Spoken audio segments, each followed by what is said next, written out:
Ang makikita mong naglalakad kapatid ay alam mo bang isang hari? Oo, tama ka ng pagkakarinig.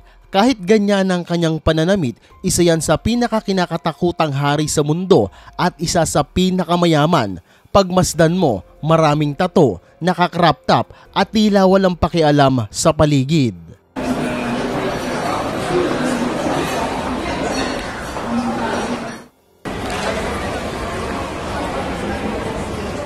Alam mo ba na kahit ganyan ito manamit, mas mayaman pa ito ng 8 beses sa hari ng United Kingdom na si King Charles III, 2 beses na mas mayaman sa hari ng Saudi Arabia na si King Salman at higit na mas mayaman pa sa Sultan ng Brunei na si Hassan al-Bolkiah.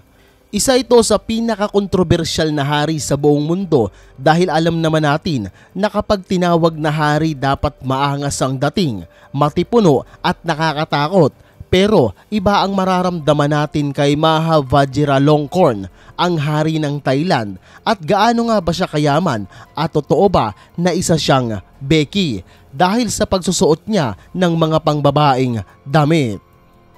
Maha Vajiralongkorn o mas kilala sa tawag na King Rama X, ang ika-10 hari ng Thailand matapos pumanaw ng kanyang ama na si King Bhumibol Adulyadej noong 2016. Kaya naman noong May 4, 2018, dito na naganap ang koronasyon para sa paglilipat ng bagong hari at ito na si Maha Vajiralongkorn.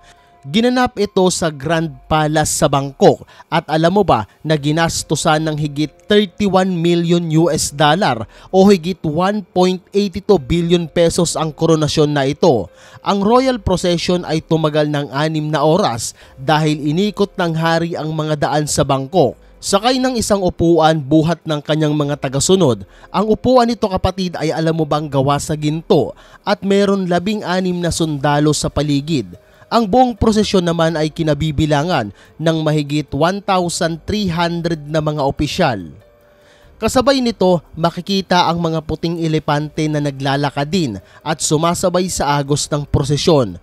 Makikita din ang kanyang anak na si Princess Badjarakitayaba at ang bagong asawa nito na si Queen Sotida.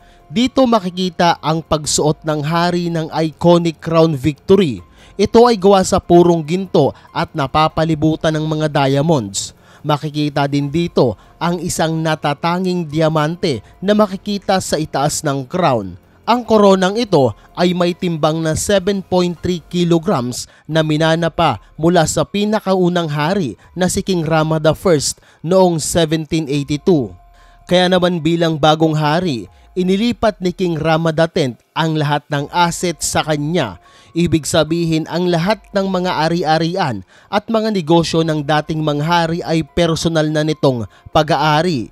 Meron siyang estimated net worth na 43 billion dollars at ang kabuuan ng mga royal assets naman ay umabot ng 70 billion dollars.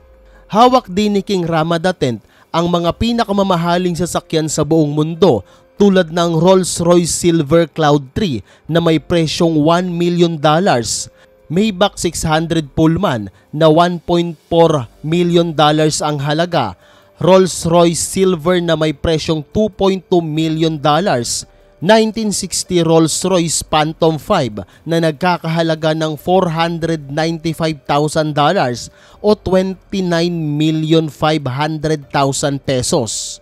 Hindi lang yan kapatid, dahil nagmamay-ari rin siya ng 38 na mga aircraft, kabilang na ang 4 na Boeing commercial jet, 3 Airbus commercial jet, 3 Sukhoi Superjet 100, 4 na Northrop F-552 at 21 na helicopter. Grabe, napakayaman talaga ng taong ito.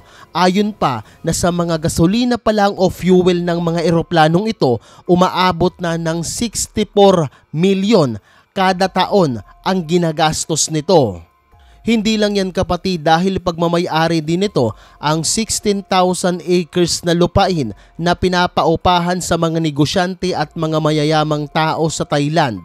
Kanya din ang The Grand Palace Complex na siyang opisyal na residence ng mga hari noon pang 1785. May lawak itong 2.3 square feet na nagsisilbing primary office ng mga hari. Pero Hindi dyan nakatira si King Rama X dahil ito ay tumutuloy sa Dusit Palace. Napakalaki nito dahil may sukat itong 64,749 square meters at merong 39 royal residence. Ilan sa mga sikat na mall sa Thailand ay nakatirik mismo sa lupain ng hari. Ayon pa na tinatayang nasa $30 billion ang property holding na nasa personal ownership ng hari sa Bangkok pa lang. At ang pinakamahal na pagmamay-ari nito ay ang Royal Nine-Tiered Umbrella na gawa sa white silk at ginto. Ang Swords of Victory na sumisimbolo sa kapangyarihan ng hari na gawa sa purong ginto at mga diamante. At ang Golden Jubilee Diamond na may timbang na 554.67 karat na isa sa itinuturing na pinakamalaking diamante sa buong mundo na may halagang $12 million. Ang ama nito na si King Bhumibol ay ang sinasabing pinakamagaling na hari sa kasaysayan ng Thailand. Taliwas kay King Rama X. Taliwas siya sa inaasahan ng lahat dahil lagi itong nasasangkot sa mga kontrobersyal. Ayon pa nga na mas madalas pa itong manatili sa Germany kesa sa Thailand.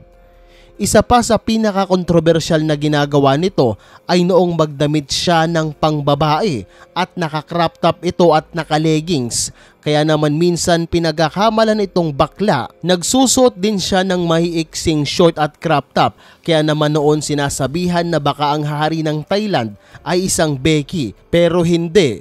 Dahil alam mo bang may mga apo ito at babaero nga daw. Nagkaroon ito ng 4 na asawa at binansagang playboy ng Thailand. Legal din ang pagkakaroon niya ng kabit. Oo, tama ka kapatid, legal na may kabit ang hari. Ito ay may opisyal na titulo o title bilang Royal Concubine of the King of Thailand. At alam ng legal na asawa na may ganito ang hari. Kaya naman sa mga magsasabing baka bakla si King Rama X ay hindi kapatid dahil playboy nga daw ito. Noong kasagsagan din ng COVID-19 na natili ito sa isang hotel sa Germany na ayon sa mga ulat may kasama daw itong 20 babaeng konsorte at nerentahan nito ang hotel para sa kanila. Kaya naman hindi masasabing taliwas ang kasarian ng hari. Ayon naman sa ilang report na nagdadamit ng ganito ang hari dahil dito siya komportable at wala nang iba pang dahilan. Pero nakapagtataka pa rin kung bakit siya nagsusuot ng damit pang babae. Pero grabe, sobrang yaman talaga ng taong ito.